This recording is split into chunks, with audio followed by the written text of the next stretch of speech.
E ele acha que não faz sentido hoje estar vendido no título tomado no juro. Por quê? Talvez essa desaceleração econômica chegue. Assim, eu acho que no fim do dia, ele não disse nada mais do que a verdade. Eu sei que é um tapa na cara, que a Haddad tá tentando, mas o mercado tava tentando se enganar com uma coisa que provavelmente não iria acontecer. Na média, nos Estados Unidos, demora 24 meses para a recessão bater. 24 meses da inversão da curva de juros americana seria março do ano que vem. Será que isso ainda tá na conta, então? Sim, isso foi o que virou a chave e fez o Congresso aprovar essa matéria que a gente vem falando há semanas. Agora vai, e nunca ia, né? Muito boa tarde a todos. Mais um resumo semanal da Critéria Grupo Financeiro, né, Pedroso? E estou aqui com meu grande amigo Thiago, que cuida, né, da nossa mesa de renda variável Brasil. O Rafael toca a parte de offshore e a ideia é trazer um resumo conciso, leve, para vocês aproveitarem o final de semana, mas também, né, se informarem um pouco a respeito de mercado. E que semana cheia, né, Pedroso? Tivemos declarações muito ingratas do nosso presidente Lula, que fez uma derrocada aqui na nossa bolsa hoje, você vai comentar mais a respeito. Exato. Lá fora tivemos PIB nos Estados Unidos, temporada de resultados ganhando bastante tração. Somente essa semana, salvo me engano, 20% das companhias, né, da capitalização de mercado do S&P 500 reportaram as suas métricas e certamente mexeu o mercado e não foi de forma positiva.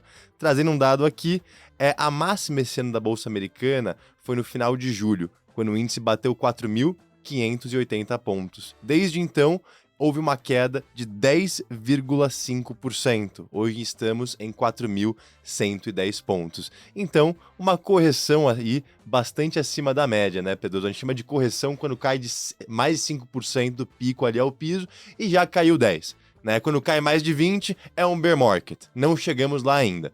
Mas, de fato, né, enfim, temos que ver se essas quedas vão continuar ou não. Galera, vamos lá. Segunda-feira foi um dia extremamente importante, porque um dos maiores gestores do mundo, o Bill Ackman, que tem o fundo, né, multimercado lá fora, que a gente chama de hedge fund, a Pershing Square, zerou, né, desmontou a sua posição tomada em juros nos Estados Unidos. O que significa tomado em juros? Você está apostando que os juros vai continuar subindo. E o Bill estava tomado nos juros de 30 anos nos Estados Unidos, aquele de longuíssimo prazo que leva em consideração crescimento, expectativa de inflação e principalmente o fiscal, assim como alguns fatores técnicos que a gente vê hoje de oferta e demanda na curva do Tesouro americano. E o Bill desmontou a posição e o Tesouro, né, que aquele dia, aquela segunda de manhã, estava operando firmemente acima dos 5%, né, o 10 anos, o 20 anos, o 30 anos, houve um fechamento. Né? Qual que é o meu entender, Pedroso? Enfim, ele deu um voto de confiança para o mercado que, de fato, né, os juros nos Estados Unidos já estava alto.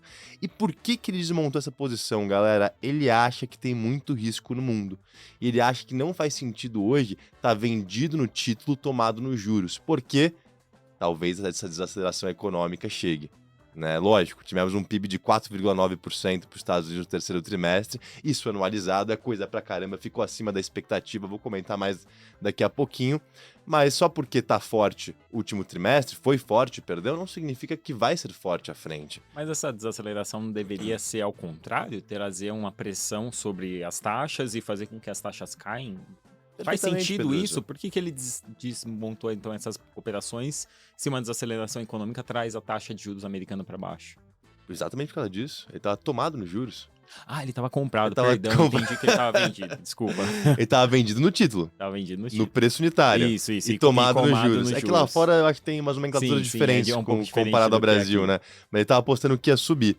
Né? Eu acho até importante comentar qual que era a lógica dele. Ele fez essa posição tomada em juros no dia 3 de agosto, tá? Ele falou o seguinte: eu entendo que a inflação a longo prazo de 10, 20 anos nos Estados Unidos vai ser 3%. Vamos colocar aqui um juro real de 0,5%, que é o que foi no século, né? Historicamente, esse é o juro de equilíbrio nos Estados Unidos. E vamos colocar um prêmio de prazo, que a gente chama de term premium, de mais 2%. 3 mais meio, mais 2, dá 5,5% de juros nominal. Tá? Ele achava que esse era o alvo, né? Ele desmontou um pouco antes, né? O 30 anos ele estava 5,2 quando ele desmontou o trade dele. Lógico, pessoal, entendo eu que houve outros gestores que desmontaram a mesma posição, né? Endossados justamente pelo voto de confiança do Bill Ackman no Tesouro. Tá? Os hedge funds estavam bastante vendidos nessa vértice da curva, tomado nos juros, vendido no PU. Sim. Tá? Só para não gerar confusão. E não foi só o Bill Ackman que desmontou posição. O Bill Gross, né, que, para quem não sabe, é o fundador da PIMCO, que é a maior gestora de renda fixa do mundo, ele falou o seguinte, né? Com, né, enfim, a crise dos bancos regionais em março, que talvez possa ganhar tração, né, e o aumento na inadimplência de automóveis e cartão de crédito nos Estados Unidos. Lembrando que a economia americana é alavancada porque o americano vive a crédito para praticamente tudo. É dívida estudantil, é carro, é imóvel, né, hipoteca. Lógico que no Brasil não é diferente, mas lá fora eu acho que é um degrau acima. Um level a mais. Tá? É um level a mais, né? E ele falou, né, a economia americana está mostrando sinais de desaceleração significativa à frente. Com isso, não faz sentido estar tomado nos juros. Tá? Então, Bill Ackman e Bill Gross, né, o dia dos Bills, né, impressionante que dois gestores mexeram no mercado. Me tira uma dúvida, eu não sei se eu entendi errado, mas eu vi algum comentário que ele tem alguma relação com o Fed. Sim, ele tá no comitê financeiro do Fed de Nova York. Legal, mas uma ele regional não é um do diretor, Fed. Ele Não, só não. está no comitê. Está no comitê, né? Legal. Todo o Fed, né? O Fed de Atlanta, Louisiana, Nova York, tem ali um comitê financeiro, ele participa de Nova York, que em tese ajuda, né, o presidente do Fed de Nova York, que é um membro votante do FOMC, que é o Copom de lá, na tomada de decisão. Né? E circulou isso sim, né? Será que ele sabe algo que a gente não sabe? Exato. Perfeito. Ou seja, essa semana, o ativo mais líquido do mundo, o ativo, né, que, enfim, justamente foi o catalisador para essa derrocada das bolsas, né, mundo afora, se estabilizou finalmente. Engraçado, Pedroso, que se estabilizou, né, ficou rondando ali em 4,80 e 4,90, né, fechou a 4,85 a semana e começou próximo de 5. Então houve um fechamento de 15 pontos na média, tá? Mas engraçado que mesmo isso, né, essa estabilidade nos juros longo americano, que precifica praticamente tudo, a bolsa caiu quase 3% essa semana. Vamos lá. Nasdaq. Eu acho que só queria deixar um ponto aqui, né? A gente fala aqui dos juros americanos, mas qual é a representatividade disso? Qual é o impacto disso nos mercados? É importante deixar claro que o juros americano é o balizador para tudo. Literalmente nos mercados, né? Desde renda fixa ao equity, né? As ações ali na outra ponta. Então, o juros americano, o juros longo americano, ele é importantíssimo desde do S&P para o Ibovespa. Se o juros americano sobe, nossa Selic vai ter que ficar maior para a gente poder concorrer com um título americano e, consequentemente, torna o custo de capital mais caro, a empresa vai captar mais caro, a gente tem um impacto aqui no consumo interno. Então, você tem todo um ciclo ali que quando o juros americano sobe, você tem um impacto na economia mundial. Ele é o balizador para o mundo inteiro. É como se fosse um exemplo aqui, a Selic mundial seria o juros americano. E até trazendo um exemplo, por exemplo, de Brasil, tá? A curva de juros hoje, ela tá pior, ela tá mais aberta do que quando o Banco Central começou a cortar a Selic. Onde eu quero chegar? A curva de juros é o quê? É a expectativa dos agentes econômicos frente aos juros futuros. Quem define os juros correntes, que é o de curtíssimo prazo, de fato são os bancos centrais. Mas é a oferta e demanda que define os juros futuros com base em expectativa de crescimento, expectativa de inflação e certamente credibilidade fiscal de um país. Tá? E engraçado, a gente começou a cortar juros alguns meses atrás, né? E de fato a ponta longa da curva de juros brasileira inclinou, ela foi para cima. Muito influenciada por uma abertura na curva de juros americana. Eu até adicionaria uma coisa, né? Os dados de inflação melhoraram de lá para cá e mesmo assim a nossa curva de juros longa estressou exatamente pela curva de juros americana. Então não adianta só a gente ter uma inflação baixa, né? A gente ainda precisa concorrer com o título americano. Então se o juros americano sobe, não adianta nada a gente ter uma inflação baixa porque eu não tenho como baixar os juros, porque eu não consigo concorrer com o título americano que é livre. Não livre, né? Mas é o título mais seguro do mundo. Em tese, né? Com certeza, como o mercado coloca na conta. Exato. Isso. E Pedroso, é o que você comentou, né? O Brasil, acho que você vai falar mais daqui a pouco, mas inflação muito saudável, né? Especialmente esse IPCA 15 que veio essa semana com uma queda no núcleo, né? Especialmente serviço. A gente viu semana passada dados de atividade de serviço vindo bem abaixo do esperado. Ou seja, se não fosse a curva de juros americana, o Banco Central poderia estar discutindo um corte de 0,75% nesta reunião que vai ter semana que vem, ou na de dezembro. Na outra. Né? Certamente isso estaria em pauta. Mas como a gente é simplesmente um passageiro do mundo, a gente depende das condições externas. Exato. Então vamos voltar aqui para a pauta. Bom, já falamos dos Bills, né? Ou seja, o mesmo pessoal que estava apostando que os juros ia subir, desfez posição, né? E serviu ali como, enfim, um catalisador para essa curva se estabilizar. Tá? E esse pessoal desfez posição porque eles entendem que a economia vai desacelerar. falando de forma concisa e simples. E, de fato, né, a economia americana não mostra, olhando indicadores passados, né, nenhum sinal de desaceleração. Olhando indicadores passados. O que seria esse indicador passado? O PIB, que simplesmente mede a atividade econômica do terceiro trimestre do ano que já se encerrou. O PIB subiu 4,9%. Foi a maior alta desde o quarto trimestre de 2021. E quando a gente disseca ele, até vou pedir para a produção subir aqui a foto do PIB, a gente vê que o principal componente, gastos do consumidor, subiu 4% no período. Investimento privado subiu 8,4% no período. Por quê? Recomposição de estoque, tá, Pedroso? É um fator técnico aqui, eu não levaria tão ali na ponta do lápis, né? Não deixaria tanto peso nesse subíndice, tá? Gastos públicos subiram 4,6%, ou seja, o fiscal americano tá frouxo. Eles estão gastando. E, de certa forma, né, é possível explicar, né, essa pujança econômica e esses juros altos por mais tempo que hoje o mercado coloca na conta, pela uma falta de disciplina dos congressistas lá. Né, tais congressistas até que finalmente, né, conseguiram eleger um presidente da Câmara, um Arthur Lira americano, né, e isso é positivo porque estão correndo contra o tempo. Dia 17 de novembro, se não houver uma aprovação do novo orçamento para o ano fiscal de 2024, ocorre, né, o shutdown do governo americano. E o principal impacto, a gente já vem comentando há um tempo, seria que a agência de estatísticas fecha porque não tem financiamento público. E aí a gente, né, participantes de mercado, não temos CPI, payroll, enfim, dados econômicos. Em tamanho, em uma era data dependente, não ter dados econômicos significa volatilidade. Eu não acho que isso vai acontecer, sempre flertam com shutdown, aprovam depois, às vezes ficam uma semaninha sem nada, enfim. Eu acho que é muito barulho, né? Exato. Concorda, Pedroso? Todo ano é isso, todo né? Ano todo ano essa discussão se vai aprovar ou não o orçamento americano, mas no final, todo ano eles aprovam ali em cima da hora, um pouquinho para frente. Mas eu acho que o risco é relativamente pequeno. E voltando pro PIB, o PIB, pô, tirando a temporada de resultados, eu acho que foi o dado mais importante, né? Exato. Era um PIB, pessoal, que já estava sendo revisado para cima. Então já tinha muita coisa no preço, na curva de juros americana. Porque se eu virasse pro Pedroso e falasse, Pedroso, a expectativa do PIB é 4,5%. E eu falo, Pedroso, chega aí. Isso quarta de manhã, né? Desculpa, quinta de manhã, antes de sair o PIB. Chega aí. Não vai ser 4,5 não, vai ser 4,9. Qual trade você tomaria? Difícil. Até porque 4,5 já era um patamar alto, né? Então a gente viu um cenário contrário. Tecnicamente, é um trade que você compra equity, compra risco. Você está acreditando que a economia continua. Não, mas resiliente. falando sobre juros, você ia apostar que os juros ia subir ou ia cair? Se eu falasse que o PIB ia vir 0,4% acima do esperado.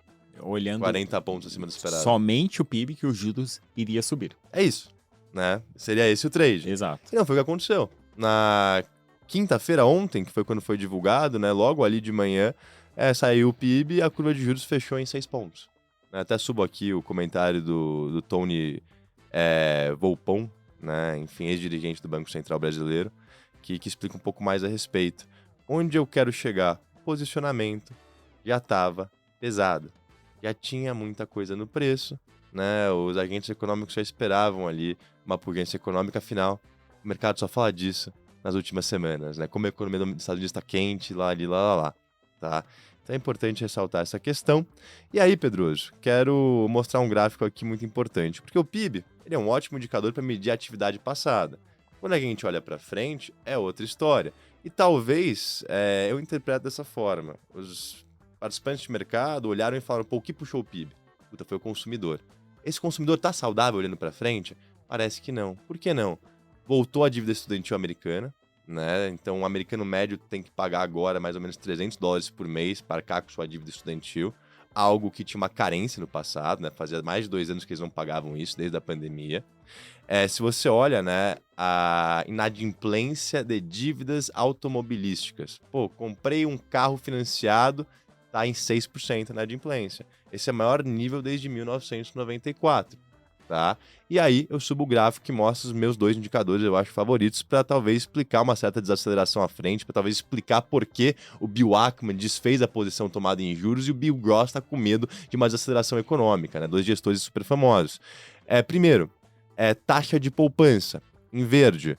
3,9%. A gente está no nível mais baixo desde 2008. Ou seja, se o americano ganha 100 por mês, ele poupa 3,9. Na pandemia, esse número era 30. Né? Ganhava 100, poupava 30. Ele está precisando o quê? Se alavancar para continuar com seus mesmos hábitos de consumo. E como se ele se alavanca no dia a dia? Através do cartão de crédito, que mês após mês caminha para novas altas seguidas, né? Já ultrapassou $1 trilhão a dívida do cartão de crédito dos consumidores americanos, tá? Então o cara não tá poupando, né? Lógico, ele tá com o seu emprego ali em dia, né? Eu acho que esse talvez seja o último dominó a cair para ter uma recessão de fato, porque se ele não tá poupando, mas tá gerando renda, ok, paga no cartão, usa o rotativo, paga uma parcela ali talvez, enfim, mínima, mês a mês, mas você vai sambando de algum jeito, né? Você consegue sobreviver. E a economia continua forte, né? Em tese. Mas se o cara perde a renda, ele perde a confiança. E se ele perde a confiança, ele deixa de gastar, né? Algo que a gente não viu até então, mas que a gente pode ver lá na frente. Um comentário? Interessante aqui, como em 2020 essa taxa de poupança explodiu, porque as pessoas estavam em casa, né, e automaticamente, até com toda a liquidez, o governo botando dinheiro na mão de todo mundo, sobrou muito dinheiro, e esse gasto veio segurando a economia americana. E aí, enquanto você tem essa taxa de poupança tão alta, você tem o consumo resiliente. Agora a gente já está em níveis menores do que no pré-pandemia. Então, acho que essa é uma grande explicação de tentar olhar para frente e tentar entender para onde vai a economia americana. E a grande dúvida que fica, na minha opinião, tá? A gente já tem uma taxa de poupança menor do que era antes e um nível de dívida maior do que era antes. Quando vir essa recessão, qual é o tamanho que ela vai vir? Essa eu acho que é uma grande dúvida, não só minha, com certeza de todo o mercado. Ninguém espera uma recessão severa. E se ela vai vir, né? Exato. Ninguém espera uma recessão severa, principalmente por conta dos dados recentes, né? Mas, ao mesmo tempo, a gente, de fato, tem ali um cenário meio tumultuado aí a médio prazo. A gente comentou isso semana passada, né? Engraçado que exatamente um ano atrás, a previsão da Bloomberg, né? Exato. Compilando ali os dados dos participantes de mercado, gestoras, enfim, casas de research, 100% de probabilidade de recessão nos próximos 12 meses. Passam 12 meses e o PIB sobe quase 5% em um trimestre. Aí a dúvida é, eles erraram porque não vai ter recessão ou eles só erraram o time da previsão deles? Essa é a grande dúvida, né, Pedroso? A gente fala isso semana após semana. A economia americana, ela é mais defasada em termos de efeito de política monetária na economia real, porque é uma economia pré-fixada. Exato. As empresas capitalizaram a juros baixos, os consumidores compraram casa na pandemia quando o mortgage, né, a taxa de hipoteca estava em 2%, 3%, e até precisar refinanciar, recapitalizar, demora um certo tempinho, né? Então muita pessoa não sofreu com esses juros altos ainda, que garantiu lá atrás uma taxa pré boa. Né? E até engraçado, quando a curva de juros inverte, que é um indicador que o mercado olha bastante, né? Um precursor de uma possível desaceleração econômica. Na média, nos Estados Unidos, demora 24 meses para a recessão bater. 24 meses da inversão da curva de juros americana seria março do ano que vem. Né? Será que isso ainda está na conta, então? E eu digo mais ainda, será que uma condição para nós termos uma desaceleração mais severa é o mercado não precificar o mesmo? Né? Será? E enquanto o mercado não precifica o mesmo, o que acontece? Os juros ficam altos. Né? O próprio Morgan Stanley soltou na segunda, que eu acho que explica também, né? Porque a curva de juros fechou, não foi só os bills ali. Essa alta que a gente teve no 10 anos, né? Eles disseram que equivale a um aperto monetário de 0,75%. Né? Que é coisa pra caramba.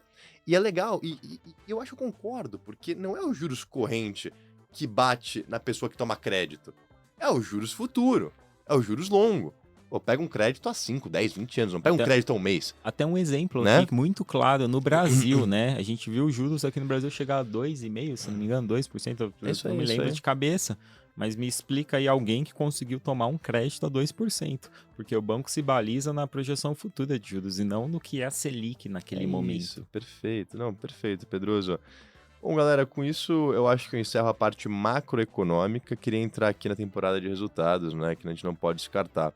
Então vai um dado aí bastante chocante. E um dado que os ursos, né, os bears, aqueles que estão céticos quanto à bolsa, vão gostar lá fora. Até agora, 29% das companhias do S&P 500 divulgaram seus resultados referente ao terceiro trimestre de 2023. E os lucros subiram, na média, 11% frente ao mesmo período do ano passado. Porém, se tiramos as 7 magníficas, que são as Big Techs, Apple, Google, Amazon, Tesla, Nvidia, Meta e agora esqueci, Microsoft, perdão. Microsoft. O crescimento de lucro seria negativo em 8,6%. Então a gente pega 500 empresas, tira 7, sobra 493 e, na verdade, os lucros caíram 8,6% em relação ao mesmo período do ano passado. E de certa forma o mercado está precificando isso, né? Porque você pega o índice, o S&P, por exemplo, se você excluir essas empresas, se eu não me engano, eu vi um estudo ontem que ele está negociando por volta de 14 vezes lucro projetado para o ano que vem. E já não é um negócio tão absurdo frente à média histórica.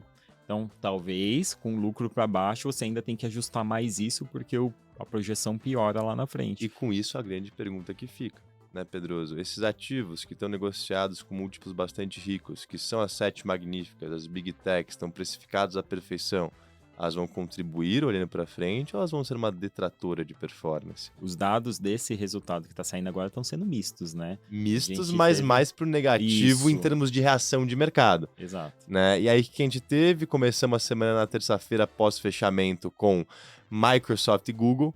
Né? Microsoft segurou bem as pontas, principalmente porque a divisão de computação em nuvem, né, o cloud, subiu mais do que a expectativa.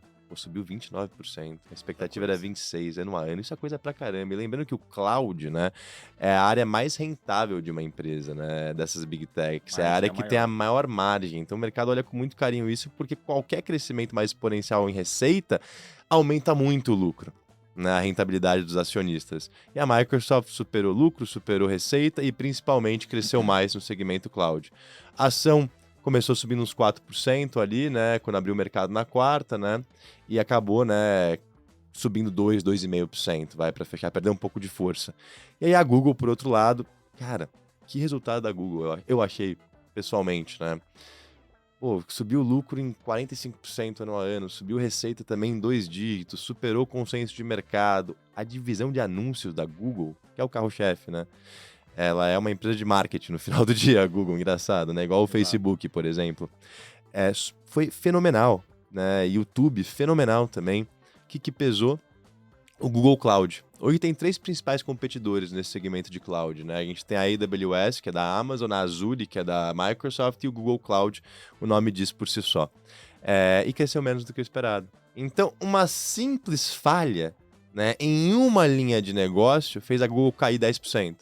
O maior nível desde março de 2020, quando a pandemia bateu na porta do mercado. A maior queda intradiária desde aquela época. E por que caiu tanto? Pedroso, eu acho que é porque estava precificado à perfeição. Exato. Né? Eu acho que o mercado já tinha precificado tão bem os ativos que mesmo tudo sendo ótimo, precisou de apenas um ponto para o mercado cair na real, que talvez aquele nível de preço estava exagerado. É exatamente isso. E o mercado reage muito no curto prazo, né? Se o mercado tá certo, ou quem comprou o Google agora caindo 10% tá certo, é a grande dúvida, né? A gente vai saber mais pra frente. Eu acho que o resultado ótimo. E aí a gente teve também, né, a Meta, que divulgou, começou subindo 3% a ação, superou lucro, superou receita, mas o qualitativo foi fraco. Qualitativo aonde, eu digo? Na conferência de resultados, né? A Meta falou que 2024 parece um ano desafiador, né? Meio que retirou ali o guidance para quarto trimestre de 2023, né? Enfim, abaixou um pouco, na verdade, em relação ao consenso, né? Explicando ali alguns fatores, né, que esperam um cenário macroeconômico um pouco mais difícil em relação a anúncios olhando para frente. Então, em linhas gerais, as Big Techs que divulgaram, né, até agora, e a Meta caiu com 5%, né, no dia que divulgou, no mercado, perdão, no dia seguinte. Até agora, os números têm sido muito fortes. O headline, né, o que sai ali, tem superado a expectativa. Mas algumas empresas desapontando em termos de guidance, outras empresas, os CFOs, os CEOs, com qualitativo ali mais fraco, né? Tentando colocar e talvez precificar junto ao mercado, que olhando para frente existem desafios. E itens como cloud, né? Representando ali muita parte do interesse dos investidores. Por que representa também muito interesse? Pô, o primeiro semestre da Bolsa foi fantástico. Foi fantástico por quê? Porque refletiu uma narrativa de inteligência artificial que as empresas iam produzir mais com menos no curto prazo. E o que reflete lucratividade em relação à demanda de inteligência artificial generativa?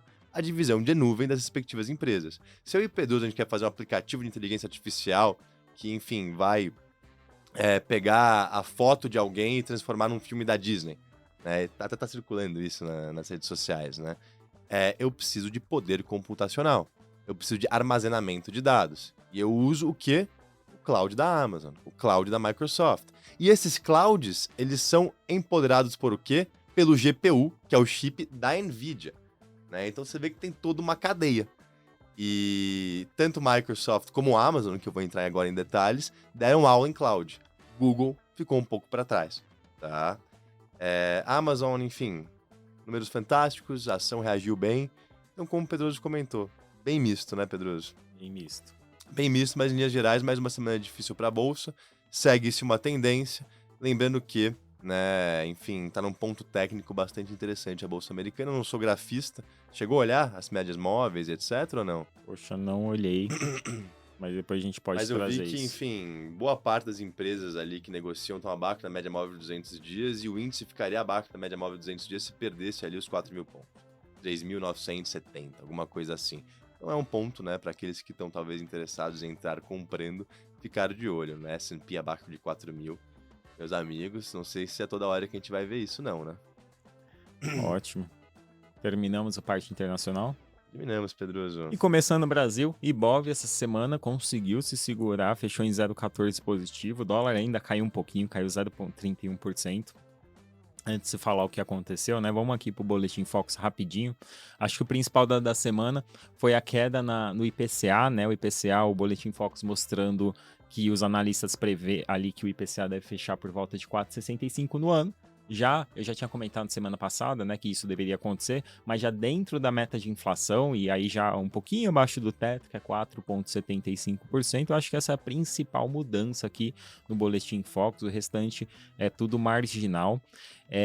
Então aqui o mais importante da semana para Brasil de notícia, primeiro a Câmara aprovou o projeto que tributa fundos exclusivos e offshore. Offshore eu vou deixar para o nosso amigo aqui, que ele manja tudo, mas de fundos exclusivos primeiro, o que foi aprovado é uma tributação de 8% para quem tem rendimento acumulado até então, né, aquele rendimento que já estava no fundo, e daqui em diante os fundos passarão a ter um imposto semestral similar ao Come Cotas, e aí ele também terá um imposto de 20% para aplicações de longo prazo e 15% de curto prazo. Só para finalizar esse ponto aqui, são 20 bilhões de expectativas de arrecadação total entre ambos. Você quer falar um pouquinho de offshore, só como que vai funcionar a tributação? Lógico, acho que é importantíssimo. Até foi bem positivo, né, o texto que acabou passando na Câmara. Quem investe lá fora Quem foi investe lá melhor do que fora, esperado, pessoa né? física, né? Foi melhor do que eu Exato. esperava. Até pessoa jurídica, né? Porque ia ser tributado igual.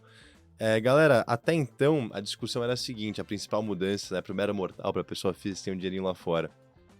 Vamos abaixar a régua para ser tributado em 22,5%, que é a alíquota máxima. Hoje, se você tem um ganho de capital, um rendimento acima de 15 milhões de reais, que é coisa pra caramba, você paga 22,5%.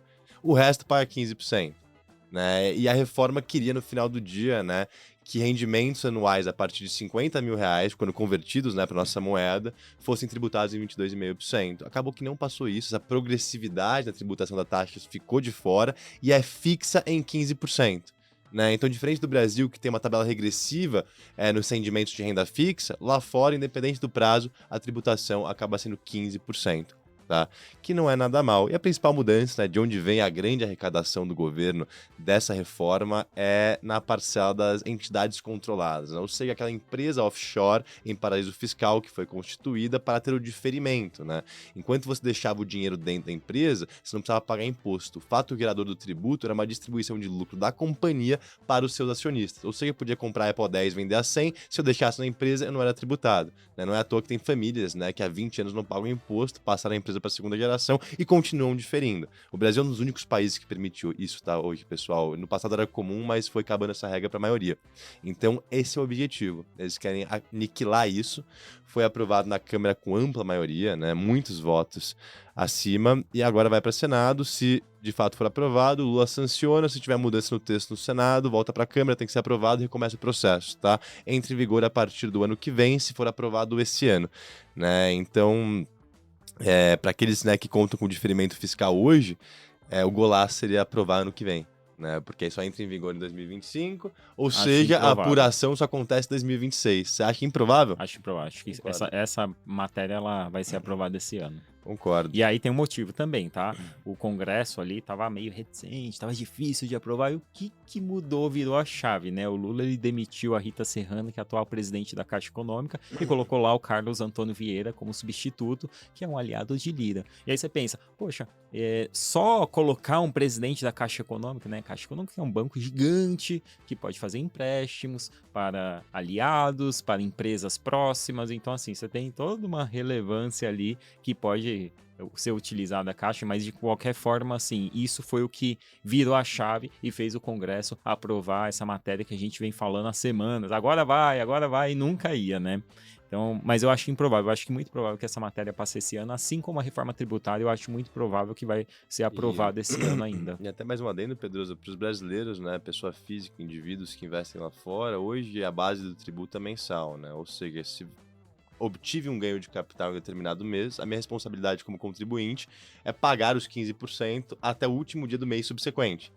Nessa reforma, né, nesse projeto de lei, eles querem mudar de mensal para anual, que tira Isso uma é muito burocracia bom. danada, né? Pô, você pega ali tudo que você fez no ano, compensa prejuízo com ganho, tem esse abatimento que até agora não tem, então também é muito positivo. Ou seja, referente, né, a 2024, você paga todos os impostos, né? Se houve lucro no final do dia, né? Porque pode abater, na declaração de 2025. Não, isso de fato é uma É muito vantagem. Para a positivo pessoa isso. física melhorou Para a pessoa muito física melhorou, o para a pessoa cenário. jurídica, basicamente, vai começar a ser tributada igual Pra a pessoa física, piorou. mas no planejamento sucessório continua as vantagens ali. Enfim, quem tiver interesse, a gente entra mais em detalhes, acho que não é a pauta agora. Ótimo. E aí, com relação à inflação Brasil, a gente teve o IPCA 15 ali, que é mais ou menos uma prévia da inflação. Ele veio dentro da expectativa, 0,21% de alta. O mercado esperava exatamente esse número.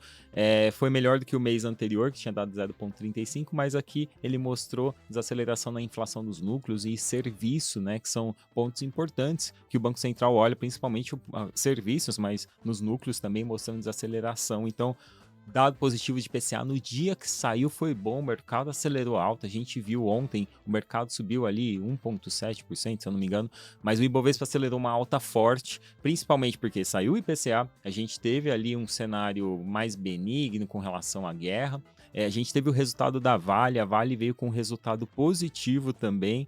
Embora o resultado veio mais ou menos morno, né? Ele foi ali próximo ao que era esperado, com lucro um pouco melhor e EBITDA um pouco pior.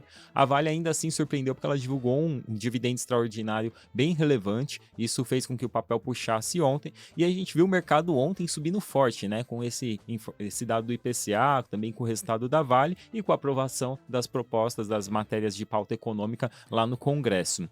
Mas hoje a gente teve ali um banho de água fria, né? O mercado que começou até o dia relativamente positivo, ainda pegando essa carona do movimento de ontem, agora à tarde acelerou o movimento de queda, e aí o motivo foi que o Lula disse que o déficit zero dificilmente será alcançado em 2024 e que ele não cortará investimentos.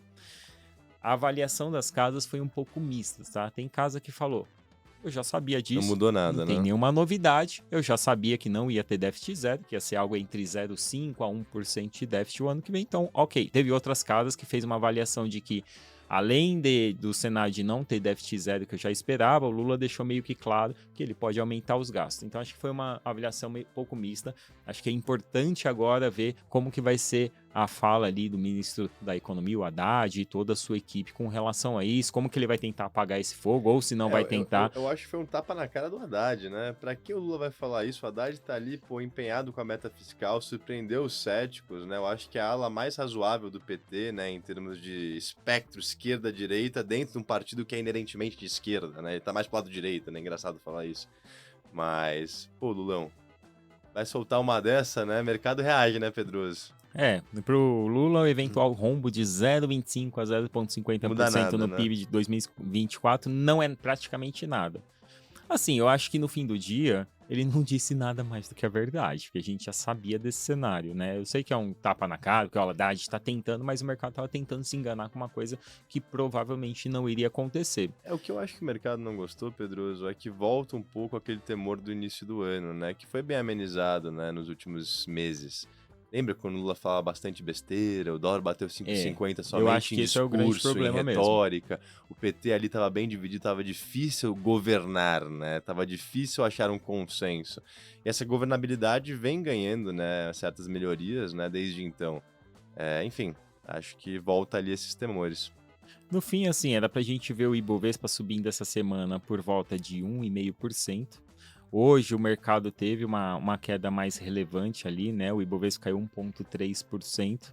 Então a gente acabou vendo o Ibovespa na semana com 0,14 de alta, estressado muito por conta dessa fala específica do Lula agora no finalzinho da tarde. E aí, finalizando o Brasil, né? Eu tenho duas coisas interessantes aqui. Primeiro, eu não sei se você viu, Rafa. Hoje o S&P ele elevou o rating da Grécia a BBB-, ou seja, a Grécia volta a ser um país com grau de Bem legal, né? investimentos.